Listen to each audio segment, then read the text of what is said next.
How's it going, everybody? So look, throughout my life, on and off, I've had phases of severe anxiety and also severe depression. And for about almost 3 years, from 2012 into late 2014, I was at that time suffering from extreme panic disorder, where I was having anxiety attacks every single day, and at first almost all day, and it was terrible. I also experienced severe depersonalization and disassociation from reality. And there's a lot of reasons why, and I've talked about them in other videos. But I found how to overcome those things. And I, at this point in time, have found how to use those things to make me an extremely powerful and effective human being in this reality. And so I'm going to be discussing some of these principles here in this video. So look, I was just like most human beings, okay, where, external issues would, just completely destroy me, right? If going on a date with a girl or whatever, bringing up anxiety, going to a damn job interview, give you a panic attack, whatever. If you're late for work, all these things. But I remember, man, calling the 911 in the middle of the night because I was having a panic attack, going to the emergency room because I was having a panic attack, and then I'd have these phases of depression that would last a couple of weeks at a time, or just no matter what I did, I just felt like nothing in my life was good, right? Nothing in my life had hope. Like I just felt hopeless or whatever. And I didn't know why. It was just really bad, though. It was like a hole that I could never fulfill. It was a deep-rooted emotional void. Anyway, here's what I found, okay? I found that anxiety is there for a reason, and it's there to help you. I found that depression is a sign that there are things in your life that you need to address that you're not addressing. It is an indicator. Depression is an indicator that you are focusing on things in your life that you should not be focusing on, okay? Or you're focusing in a way that is inconducive to your actual fulfillment in your life. I have found that depression is a sign that there are things you need to fucking change. I have found that that is absolutely true. And if you think for 1 second, oh, I've tried that, I've tried that or whatever, but it didn't help me, and I'm just doomed with depression for the rest of my life, then you haven't actually found out what is driving that depression. You haven't found what it is that you need to change yet, and that's a fact. But anyway, I cannot convince other people, that this is a fact, and if they don't resonate with it, it is what it is. So anyway, here is what I found, okay? So for anxiety, for example, there are two different methods of healing anxiety, of overcoming it. The first one is start to allow that anxiety to happen, okay? I've told this story many times where basically I started to make YouTube videos about herbs and stuff, and anytime I felt a panic attack come on, I started to become excited for the panic attack because it gave me a chance for me to experiment with a new herb. And so I went away from viewing anxiety as a threat and panic attacks as something I needed to push against, call the ambulance and try to do these breathing techniques and stuff. And instead I started to embrace the panic attack and see it as an opportunity to experiment with a new technique or a new herb. And what I found is changing your perception of anxiety completely resolves anxiety. When I went away from seeing anxiety as a threat, as a terrible, deadly situation, and I started, panic attacks are going to kill me, I started looking at panic attacks are an opportunity. Panic attacks are good. They are time to experiment. Without even taking herbs, just by wanting that panic attack to happen now, being excited for the panic attack to happen so I could test my herbs, panic attacks resolved on their own. the hyperventilation that you get and like, oh shit, here it comes. When I don't even try to stop the hyperventilation and the breathing, it goes away on its own now. Well, and I don't have it anymore. I haven't had a panic attack since 2015. Actually, since 2014. Legitimately, within 2 or 3 weeks. Okay, the first week of doing this, I started to see my panic attacks drop in frequency and definitely severity. They became way less of an attack and started to just become hyperventilation episodes that went away on their own. And I started to observe that. And I'm like, oh, that's interesting. I didn't even take an herb. My vibrational state or whatever changed. And the panic attack changed with it. And that was my first kind of introduction to detachment from the outcome and also just what happens when you try to heal anxiety with ease or dis-ease with ease. Anyway, that was way back in 2014. And yeah, herbs help, but they're not the solution. The solution is, are you allowing the anxiety or are you resisting the anxiety? And so anxiety comes from expectation of negative circumstances to happen in your future that you perceive as a threat. So for example, if you're having a date with a really hot dude like myself and you're like, oh my God, like he's going to judge me. I'm so scared of what he might think about me.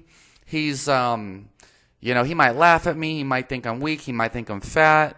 Like he might judge me because of this weird thing I do or whatever, Number one, you'll never know if you're ever a good match with him because you never actually go because the panic is so bad.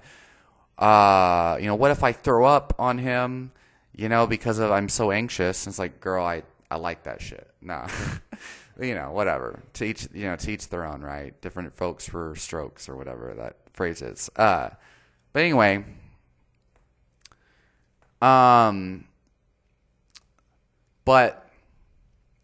Anyway, that's what happens, that you start to you're so scared of bad things happening.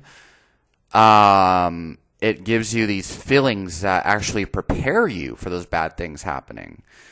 Because the anxiety response evolutionarily and biologically is designed to bring blood flow and adrenaline and these like hormones and neurotransmitters to prepare you to fight things, right? And it doesn't feel comfortable. And so the first thing you can do is to stop perceiving that thing as a threat. What did I do when I resolved my panic attacks? I stopped viewing them as something I had to fight against and started viewing them as something, an opportunity, something welcoming. Like I want this panic attack so I can use these herbs and techniques to, share on my YouTube channel. And it's like, well, they went away on their own. And then I started getting disappointed. I was disappointed. I'm like, what the hell? Like, I can't even have a panic attack now to experiment. Well, that sucks. I went from being, hopeful that I never have a panic attack to being disappointed that I can't have panic attacks now because I'm no longer resisting them. It's interesting. So, yeah. And so the same thing happens when you have a situation in your life that you're really anxious about. And I think maybe it might take practice. I don't think everyone else is as able to accept that they can control the reality as I am. I think most people, they don't actually have a lot of people, they don't actually have a biological neurotransmitter issue. Like, oh, I just have genetic anxiety. I think most people have what their real problem is. They have trouble accepting that they can control their reality. They want to accept that they're doomed. They want to give up their responsibility for their life, is what I believe. Unfortunately, they want to believe the reason why they're fat and unhealthy is genetic, and don't even get me started on all this, or why they can't make a lot of money is because the government's against them, or whatever, right?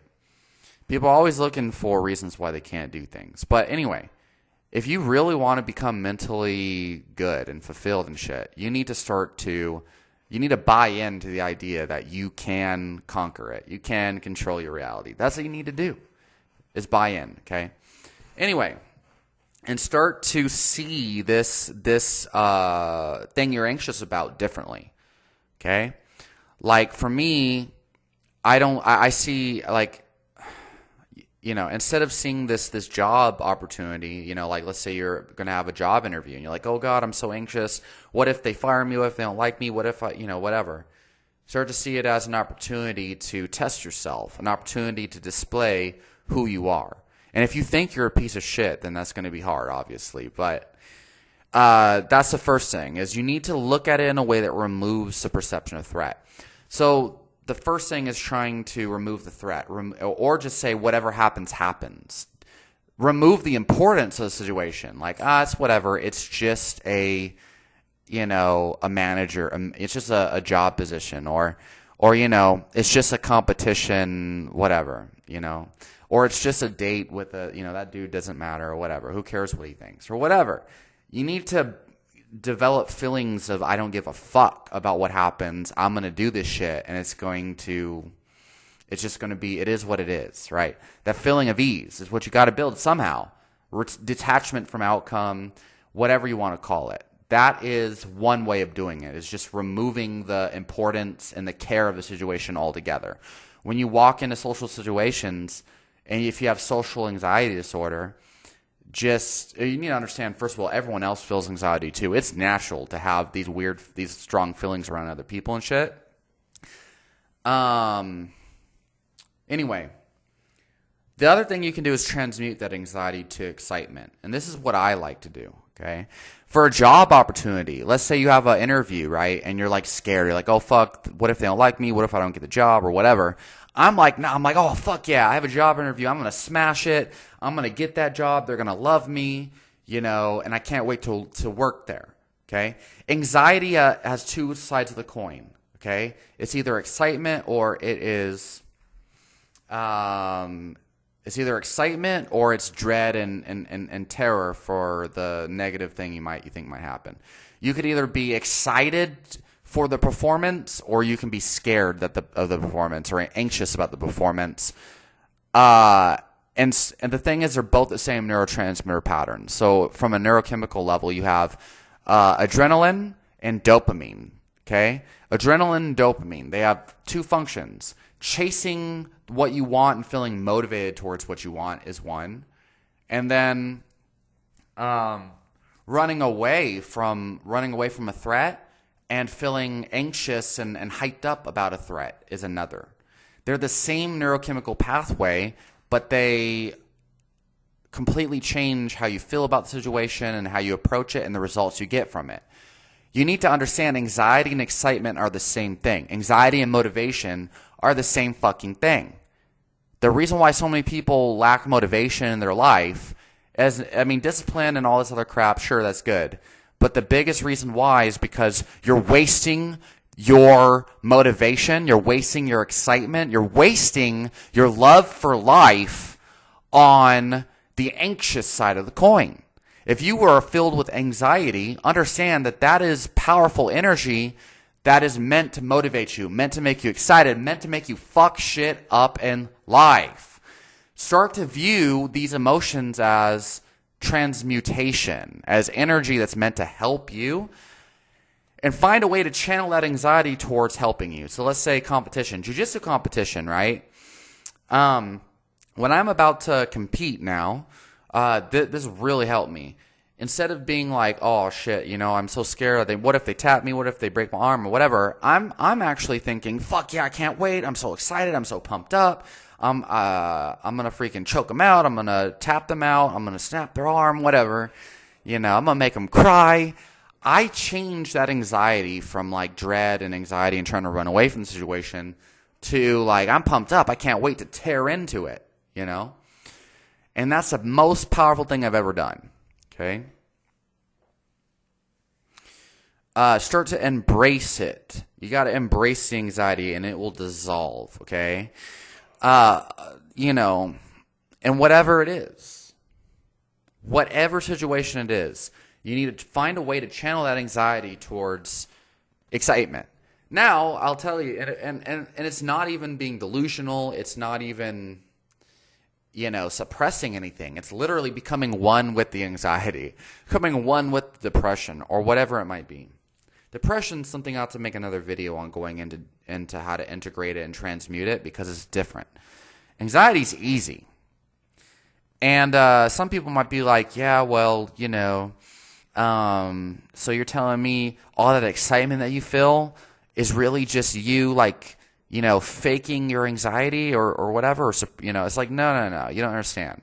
It's literally the same fucking thing. It's just channeled differently. Anxiety is channeling all of your energy into the situation as if it was a threat.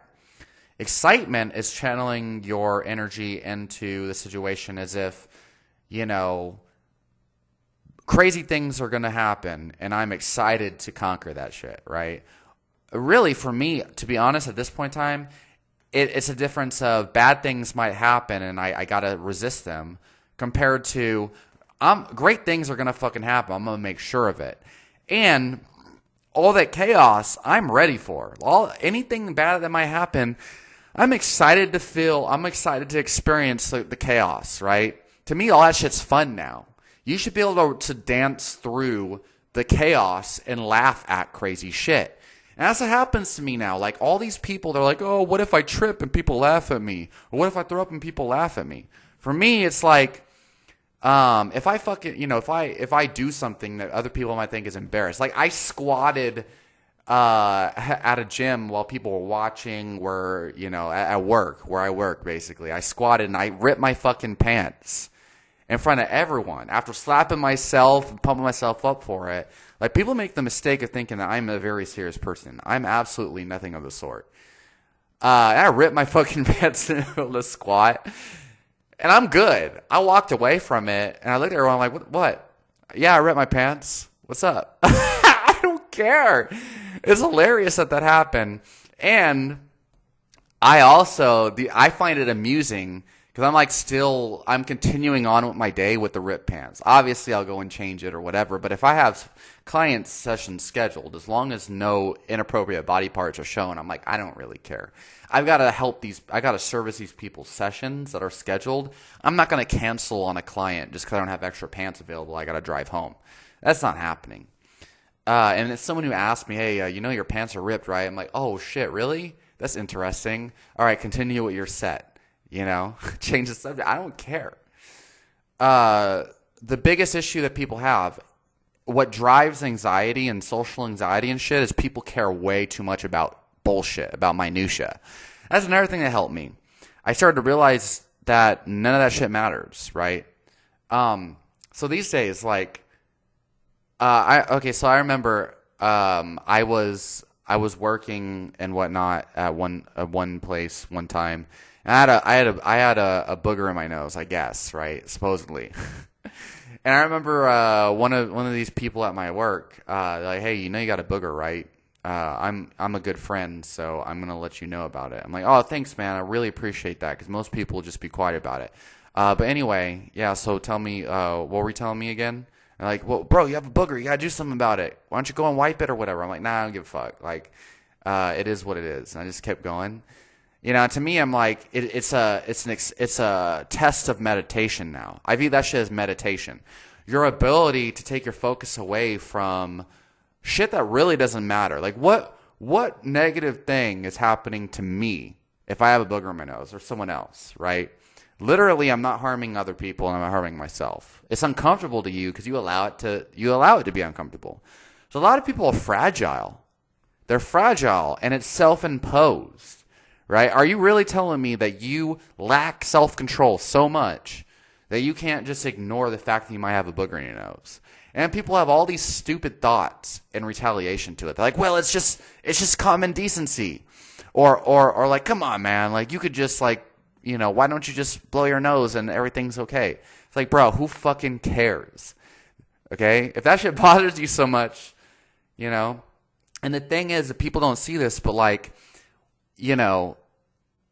making such a big issue about what am I dressed as? What am I wearing?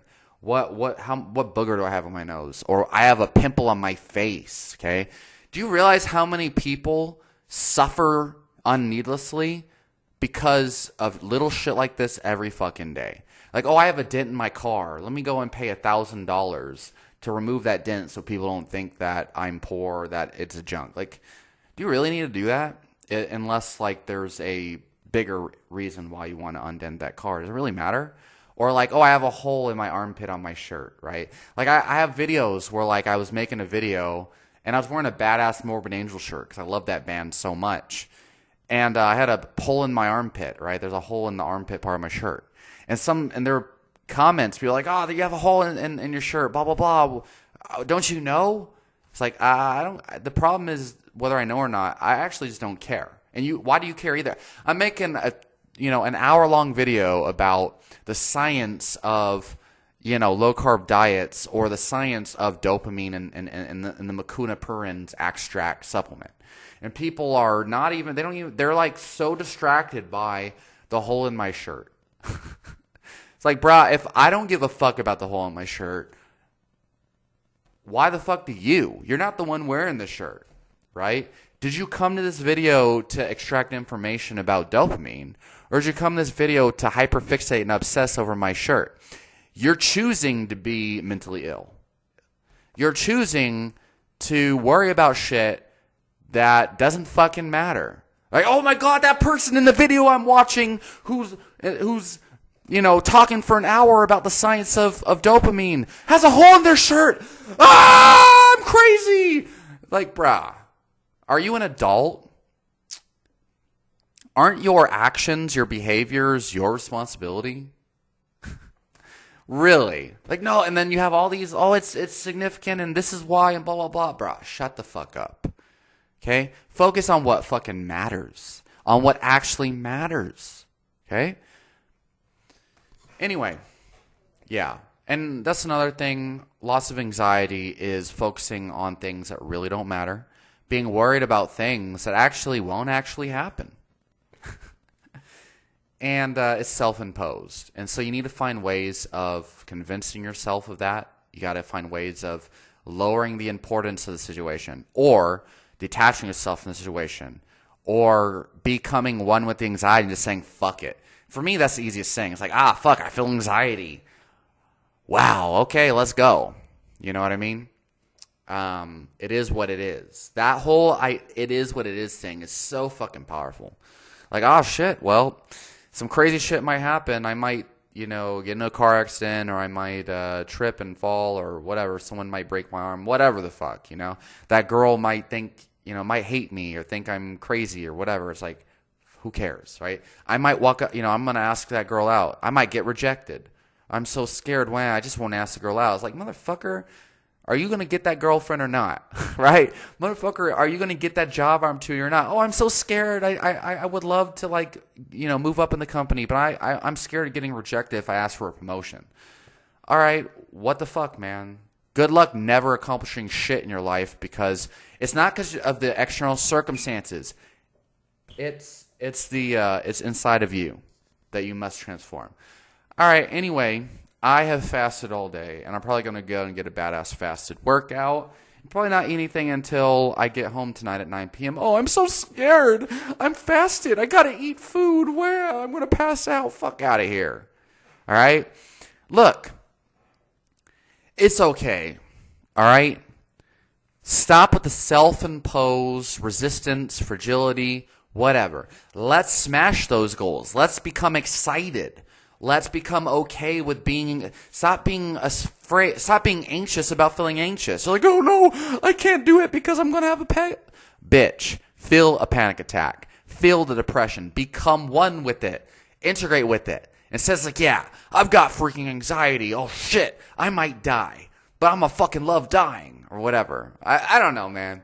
Either you get it or you don't. This is not a toxic masculinity thing. This is not a delusion thing. This is the most realist integration, not suppression, okay? Not being dependent on the anxiety, not being independent from the anxiety. We're being interdependent. Let's become interdependent with the anxiety. Become one with it. Integrate it. Use that anxiety to fuel you. Yeah! It's the same emotions, just empowered. Okay? Most of society won't understand this. They're all victims of their anxiety. Every one of them. And this is the other thing. Okay? We think, oh, I'm ill. Anxiety is an illness. No, it's not. It's fucking normal, and everyone fucking feels it. I gotta stop drinking coffee because it makes me anxious. You know why it fucking makes you anxious, motherfucker? Because coffee is meant to improve those neurotransmitters that give you energy, motivation, and focus. Anxiety comes from the same neurotransmitters of focus and excitement and this and that. Like, oh, I have ADHD. I can't focus. I have trouble focusing.